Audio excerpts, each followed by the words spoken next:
This is Northwest Reports. I'm Maliha Sayed. Today we're talking about the spaces in Seattle that make us feel a sense of community and belonging, also known as third places. Third places are spots we regularly go to outside of work and our homes to relax and connect with others. Think your favorite coffee shop or a place of worship. The term has been around for a while, but it's felt especially relevant with the global pandemic and modern technology. In this episode, we sit down with Cynthia Brothers, who founded Vanishing Seattle, a media project that highlights disappearing institutions and cultures around the city. We speak to her about third places, including why we're seeing some disappear and the impact of that loss.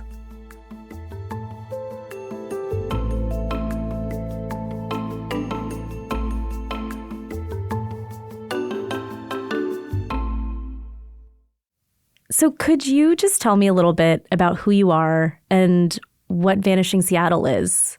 Sure. My name's Cynthia Brothers, and I am the founder of a media project called Vanishing Seattle. I started it in 2016, and basically it includes social media, Instagram, also a short documentary film series, and some other projects.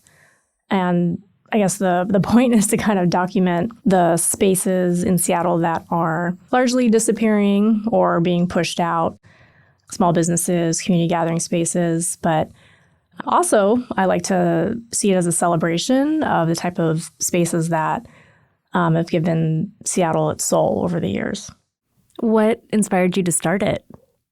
Well, I think I'd kind of been knocking about in my brain for a while. I think around that time, I had moved back to Seattle, my hometown, from spending about 5 years in New York. And around that time, I was noticing kind of this acceleration of places that were closing and being priced out. And some of the same symptoms or like similarities that I saw when I was living in New York in terms of mass displacement and mom and pop shops closing down for like a Chase Bank or a boutique hotel or, just really, rapid change in the landscape of the city.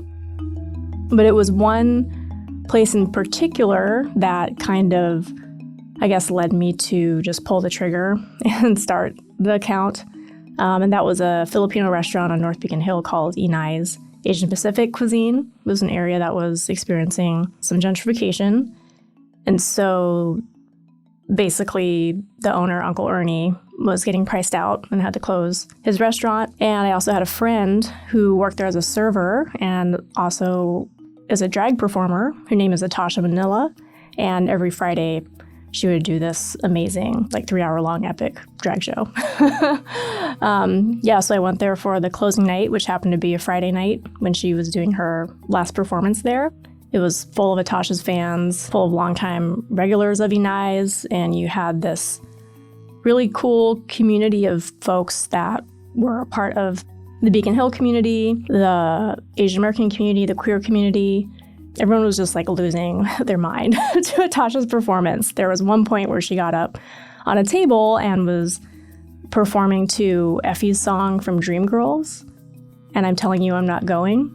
And, obviously a very poignant, powerful, defiant moment. So I took some pictures and video, and then I went home that night and I just grabbed the Vanishing Seattle handle and started the accounts. And the video of that night was my very first post. And I think my motivation behind it was I just felt it was such a magical, uniquely Seattle, hard to replicate space and moment that I wanted to document that and share that with people so they could also witness the magic of it. And also as a way to kind of show like this is so amazing and cool, and look at this community that's formed in the space, and these are the types of things that we're at risk of losing when we lose these spaces. So I really have to honor and shout out Atasha and Inay's for kind of kickstarting the whole thing. And we're talking today about third places, which are essentially any environments that someone would go to that isn't their work or their home. Could you tell me a few examples or what comes to mind when I mention the word third place or the phrase third place and Seattle? Are there places that kind of come to top of mind for you? They could be current environments. They could be past environments. But yeah, what does that make you think of? Yeah, I mean, it's there's so many. I mean, I feel like Seattle historically has such a richness of third places. Yeah, I feel like my definition of a third place can be pretty broad, so it could be like a corner store, it could be a dive bar, it could be a record shop, a place of worship. And sometimes they can be in like unexpected places too. But I mean, some of just to shout out like a few of like my personal favorite third places that I think were very kind of influential in my own social upbringing, my own identity. So Busch Garden in the Chinatown International District is one of my all-time favorites. I would consider that my personal cheers because I have good memories growing up there, eating with my family as a kid in the restaurant in the tatami mat rooms. And then when I reached drinking age, it kind of transitioned over to the bar and karaoke. It expanded suddenly. Yes. It was a whole new world. Yeah, and just aside from a place of like joy and fun, it was a really seminal place for my own kind of mentorship and like coming into my identity as like a Asian American activist, which I think Busch Garden has played that role for a lot of people. Like it was a place of organizing and community building, which kind of went hand in hand with being able to sing karaoke and talk to elders and being able to hang out in a place that was super diverse in terms of race, age, income. Another one of my favorites is Rebar. It was lots of fringe theater and music and weirdness. It was where I saw my first live drag. Yeah, it was a place where kind of like outsiders and misfits from like all stripes came together and, led to some really influential shows and performances. Hedwig, Dina Martina, Bacon Strip, stuff that's still having an influence today, even though that place has been closed. So yeah, those are some of my favorite spots. And then there's also places that are still around, like Southgate Roller Rink, Clockout Lounge. Yeah, and I think these can kind of be places that are constant or change throughout people's lives. But I just feel really grateful that these spaces were there to hold me and the people that I care about and love about, throughout our lives, the good times and the bad. We ran a story on our website about the closure of Bartell's in Wallingford, but I moved to Seattle like 2.5 years ago. So my understanding of it is it's this like local chain, or actually national chain, by Rite Aid. But then I was reading the article and the person who wrote about it was saying that it actually was in many ways a third space because it was communal. It was kind of an easy landmark depending on where you lived. And it was also, you didn't have to spend a lot to be there. In recent years with COVID, it feels like that has sparked a lot of conversations about the importance of third spaces, the need to connect, the need to have community. But I also was reading an article from 2019, pre-pandemic, saying that we're losing these spaces. Because you've been running the account for 8 years, I guess I just wonder how you've observed this. Is this loss of third spaces something that's accelerated during COVID? How much do you attribute to the pandemic? And what are some of the other factors that you think create that loss? Yeah, that's a great question because I feel like, especially during the pandemic, we lost a lot of places and everyone's trying to figure out like, what does this mean? What's the impact going to be? Yeah, I mean, I think there are businesses that are still closing today that will say that they never quite recovered from the pandemic. But I think it's kind of it's hard to totally disentangle, I think, the impacts of the pandemic and just the impacts of like the larger economic reality and how, Seattle has been really impacted, I think, by the influx of wealth, big tech corporations, speculative development, real estate, just kind of the effects of like a lot of money coming in and being this quest to become a so-called world-class city. So, I mean, a lot of places, I think even before the pandemic, and then exacerbated by the pandemic, were, endangered because of things like rising rent and rising costs and kind of being at the mercy of a landlord who, maybe was just looking to maximize profit. So, yeah, the pandemic definitely didn't help. But I think for some cases, it kind of perhaps sped up something that was already kind of inevitable.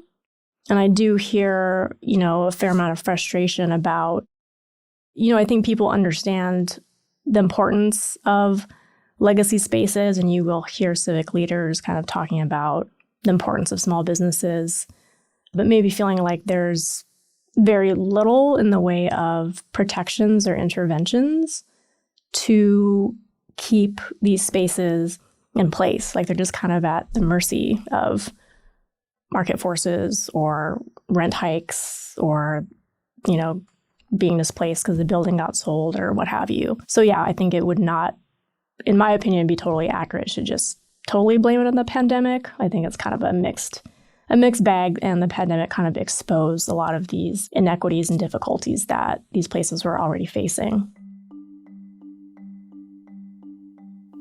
And I had this question written down because I was going to ask you, what would you consider, of all the places that you've documented, how many of them would you say are third spaces? But it feels like everything you document would technically be a third space to someone. What do you think about what you've documented over the years? Like, how many of those environments would you consider this quote unquote third place?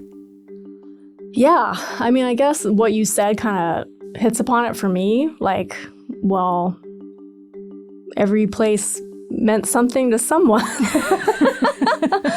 I think if you take a broad definition of it, and even if it's a place that maybe I'm not super familiar with a lot of times, or maybe am not that interested in, maybe, if someone asked me to do it, or they're like, hey, this place is important to me, or or this other community, or, it'd be great if you did a post about it, then, I'll try my best to honor that, because, again, I kind of see Vanishing Seattle as like a collective repository and a collective documentation and storytelling. And a lot of these places, you'll have some surprising cases too, where something that might not be your typical like twee charming third place bookstore. Like I did a post on the McDonald's on 5th Avenue North that was like by Seattle Center and under the monorail. And I think I might have even said in the post, I was like, I'm probably going to get a bit blowback from this because it's a McDonald's. But if you know, you know. And that was one of the most, like that and the Burger King on Rainier were some of my most popular posts, because I think for several reasons, but I feel like everybody has a story about like that McDonald's, about, oh yeah, growing up and going to DV8 or Scoochie's or going to the clubs and then, waiting for your mom to pick you up in the parking lot of the McDonald's, or just, it was wild. There was like all sorts of people that would go there. And so you would like see some really interesting stuff go down. It was also a cheap, accessible place. So a lot of these fast food joints are kind of have become de facto like senior centers. And kids go there. And, it's kind of, again, like these type of places I think are becoming less and less common in Seattle, where it's just like anybody can go.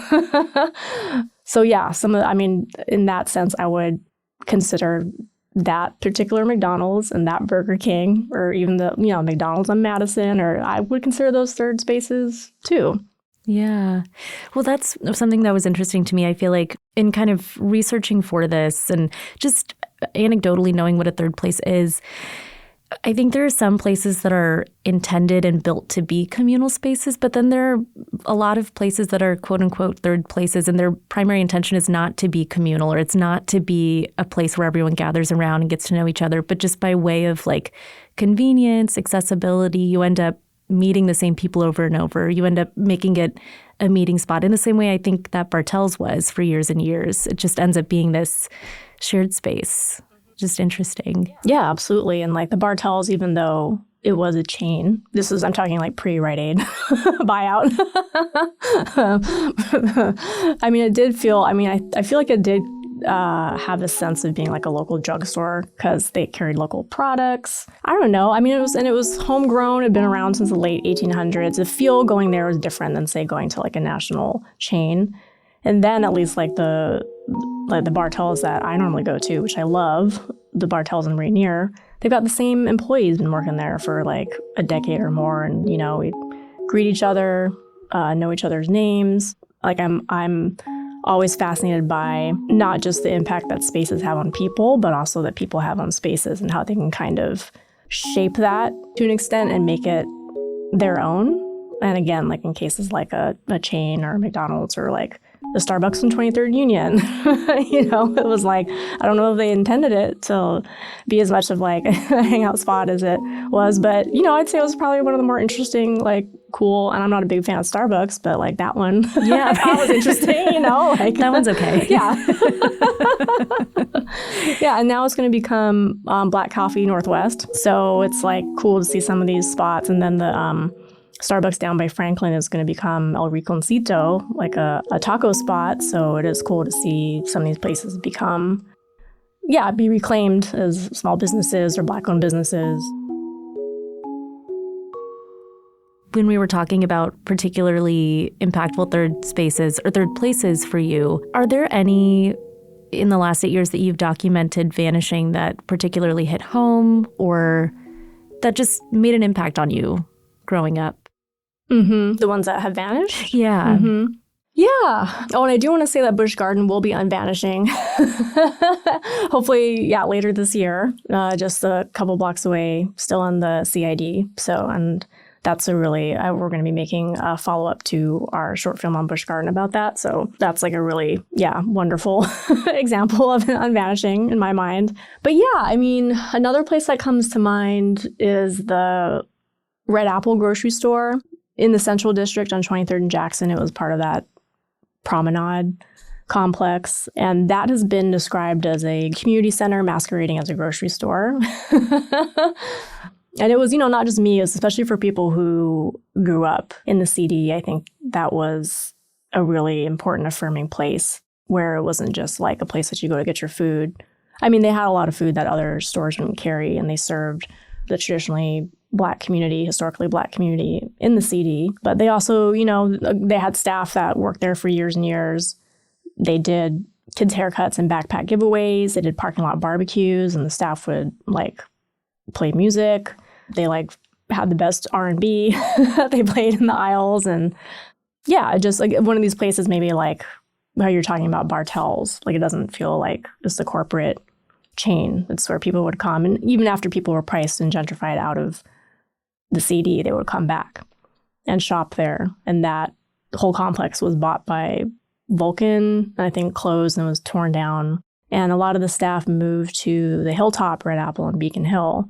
So I think people will still go out of their way, myself included, to see some of the staff or to kind of, soak up some of that energy. When I did the Vanishing Seattle signage exhibit this past summer, I got a couple of the aisle signs and the crates on loan. And it was important to me to put that right up at the beginning of the exhibit. So when you step out of the elevators open and you step out into the space, you see that there. And just there were several people that were crying when they saw that.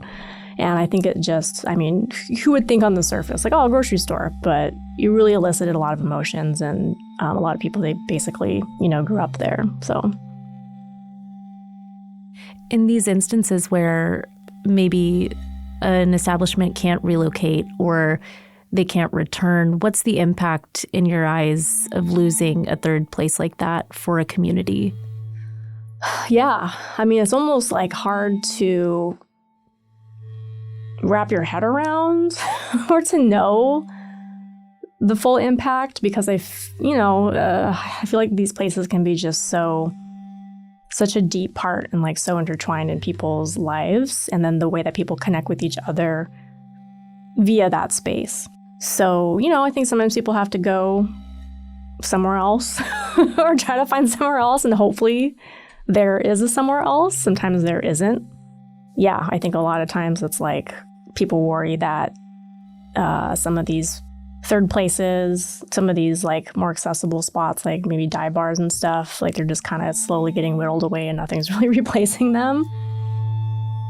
So yeah, I think there's an impact on the health of people's social lives and their ability to access each other and just their support network, and places to find joy. And it's kind of hard again to it's something that's kind of ineffable, because if it is something that's beyond just a transaction, I think it goes, like much deeper on an emotional level. And, these places shape people. Like after Busch Garden closed, I don't think I've done karaoke since. Oh. I know it's kind of like a silly thing. I think maybe I'm just like waiting for Busch to reopen again. But yeah, like in some ways it broke my heart. So I was just like, I can't sing anywhere else until Busch reopens.